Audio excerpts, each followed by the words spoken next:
আমার আশা করে আশা করে রিসিভ কপি হইল। কি আর বলবো, জুমলা মিথ্যা আর মিথ্যা, যেটা সোশ্যাল মিডিয়ার মধ্যে আজকে দেখলাম।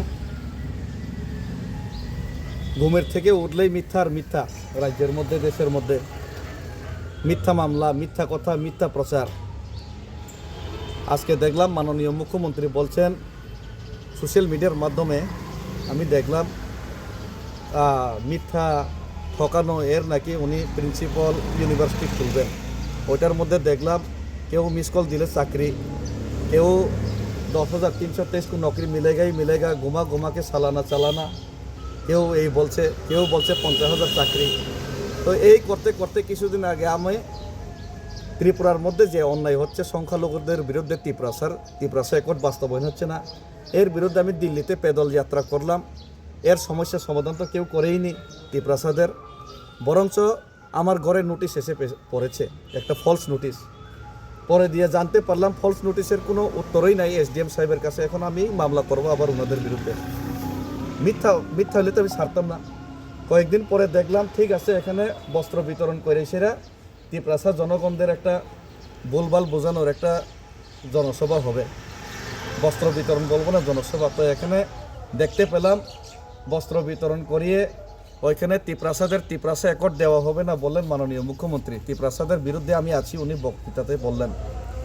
ভালো কথা, ত্রিপুরা নিজে ইংলিশে লিখবেন, নিজে ইংলিশে পড়াশোনা করবেন, সব ঠিক আছে, কিন্তু ত্রিপুরা ওই ইংলিশ অক্ষর দিয়ে ইংলিশ মিডিয়ামে পড়লেও ইংলিশ অক্ষর দিয়ে পরীক্ষা দিতে পারবেন না, এটা উনি বললেন।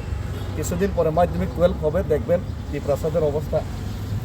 এরই মধ্যে ঠিক আছে, সব কিছু ঠিক আছে, এরই মধ্যে রেবতী বাবু অতি উৎসাহে আমাকে গালিগালাজ করতে গিয়ে ওনারা বিভিন্ন অঙ্গভঙ্গি করে প্রায় আমাকে গালিগালাজ করেন, কিন্তু আমি প্রায় 2-3 মাস সহ্য করলাম। কিন্তু এখন সহ্য সীমারেখার বাইরে চলে গেল, লক্ষ্মণ রেখা পার হয়ে গেল। উনি বললেন আমি নাকি দিল্লিতে আন্দোলন করে এসে জনগণের টাকা দিয়ে আমি বাড়িতে এসে একটা নতুন গাড়ি ক্রয় করলাম। কিন্তু আমি জানি এই দিল্লি থেকে আমি আসার পর এই গত 6 মাসে আমি না, আমার মা না, আমার বাবা না, আমার ওয়াইফ না, আমার 14 গোষ্ঠীতেও কেউ নতুন গাড়ি কিনছে না। কিন্তু তাই না কইলেন আমি নতুন গাড়ি কিনছি। তো এটা কোনান থেকে সোর্স পাইলেন, কোনান থেকে উনি এই বক্তব্যটা দিলেন? এটা তো একজন মাননীয় এমপি, প্রাক্তন এমপি হইয়া, এত বড় নেতা হয়ে উনি এটা প্রমাণ করুক। প্রমাণ না করলে আর সারাসারি নাই। আমি তো ওনার বাড়িতে যাবো কিছুদিন পরে। আবার উনি আরও কইলেন আমি নাকি রাবার বাগান কিনছি। রাবার বাগানও আমার 14 গোষ্ঠীতেও কিনছে না এই 6 মাসে। তো এটা উনি প্রমাণ করুক কোনানে কিনছি। তারপরে উনি কইলেন খুব হাস্যকর ব্যাপার, আমি ভারতবর্ষের বাইরে কোনো দিন বিদেশ ভ্রমণ করছেও না। একদিন খালি ভুটান গেছিলাম, এটা তো পাসপোর্ট লাগে না, এটা ওই 4-5 বছর আগে। উনি কইলেন আমি নাকি বিদেশে ভ্রমণ করছি। আমার তো পাসপোর্টও নেই, আমি কেমন বিদেশে ভ্রমণ করব? তো এইসব মিথ্যা উনি যে প্রচার করছেন, এইটা ভিডিওর মাধ্যমে, সোশ্যাল মিডিয়ার মাধ্যমে যে প্রচার হইলে এটা তো আমার মানহানি হইল। এটা তো আমি সহ্য করতে পারলাম না। এই লেগেই আমি ওনার বিপক্ষে এই মানহানি মামলা করতে আজকে বাধ্য হলাম। উনি এটা কোর্টের মধ্যে জবাব দিক যে আমি কোনানে গাড়ি নতুন কিনলাম, কোনানে আমি রাবার বাগান কিনলাম, কোনানে আমি বিদেশ ভ্রমণ করলাম আমি বিনা পাসপোর্টে। এটা উনি প্রমাণ করুক। আর একটা কথা, কোনো সারাসারি নাই, এফআইআর করলেও ওনাদের বাড়িতে আমি যাব। আমি জানি মুখ্যমন্ত্রী মানিক সাহার কোয়ার্টারের সামনেই জিষ্ণু দেববর্মা মাননীয় প্রাক্তন ডেপুটি সিএম, এখন বর্তমান রাজ্যপাল, উনি যে কোয়ার্টারে থাকতেন, এখানেই প্রাক্তন সাংসদ, এখন উনি এখানে থাকেন।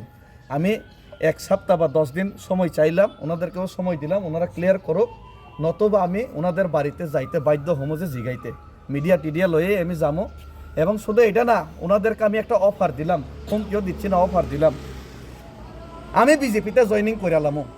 উনি যদি প্রমাণ করতে পারেন আমি নতুন গাড়ি কিনছি, দিল্লির থেকে আয়া রাবার বাগান কিনছি, আমি বিদেশে ভ্রমণ করছি, তাহলে আমি বিজেপিতে জয়েনিং করুম। সবাইরে লই আমি কম, সবাই বিজেপিতে চলো। আরও একটা জিনিস, মুখ্যমন্ত্রী মানিক সাহা মহোদয় ওই এখানে ভাষণ দিলেন, গতকালকেও ভাষণ দিলেন, প্রায় ভাষণ দিলেন। এডিসিতে নাকি উনি এডিসির যে দপ্তরগুলিতে উনি নাকি 6,500 কোটি টাকা উনি পাঠাইলেন গত 25-26 অর্থ বছরে। তো আমরা হতবাক, 6,500 কোটি টাকা এডিসির মধ্যে এত কাজ নাই, পয়সা নাই। পরে দিয়ে আমি এডিসির মাননীয় কার্যনির্বাহী সদস্য CM পূর্ণচন্দ্র জমাতিয়াকে আজকেও কল করলাম, ওই কত টাকা রিসিভ হয়েছে জিজ্ঞাসলাম। উনি কইলেন মাত্র 670 কোটি টাকা না কত রিসিভ হইলো এই বছরে। তো কাগজ দিতে পারবেন নি জিজ্ঞাসলাম, উনি কইলেন কাগজ দিয়ে দিব কত টাকা রিসিভ হয়েছে। তো উনি তো রেডি আছে, 650 কোটি টাকা যেটা এডিসিতে রিসিভ হয়েছে ওই কাগজ কালকে দিয়ে দিব, ওই কাগজটা আমি নিমু। তো মানিক সাহা মাননীয় মুখ্যমন্ত্রী মহোদয় 6,500 কোটি টাকা যদি এডিসিকে দিয়া থাকে, উনিও কাগজ দিক। কয়েকদিন আগে বিধানসভাতে মাননীয় বিধায়ক রঞ্জিত দেববর্মা প্রশ্ন তোলার চেষ্টা করলেন, কিন্তু উত্তর দিতে পারলেন না, প্রশ্নও অ্যাকসেপ্ট করা হলো না। গভর্নর হাউসে গেলেন, 6,500 কোটি টাকার হদিস নাই। মিস কলের যেমন হদিস নাই, গোমূত্র পান করার পরে যেমন আর কিছু হদিস নাই, ঠিক সেইভাবে মিস কল দেওয়ার পর এই সালানা घुमा के चालाना बीजेपी में वोट नहीं देना ऐसा बोलने के बाद ওই 6,500 কোটি টাকার এখন হদিস নাই। তা আমি তো চাই বিজেপিতে আমরা করতাম, আমি বিজেপিতে যোগদান করুম মুখ্যমন্ত্রীজি, আমি উৎসাহিত আছি। 6,500 কোটি টাকা যদি আপনারা দিয়া থাকেন, আমি যদি গাড়ি কিনিয়া থাকি, আমি আপনারা যদি আসতে লজ্জাবোধ পান আমার বাড়িতে, আমার ইশারায় যদি আসতে লজ্জাবোধ পান, আমি যাবো আপনার বাড়িতে কোয়ার্টারের সামনে।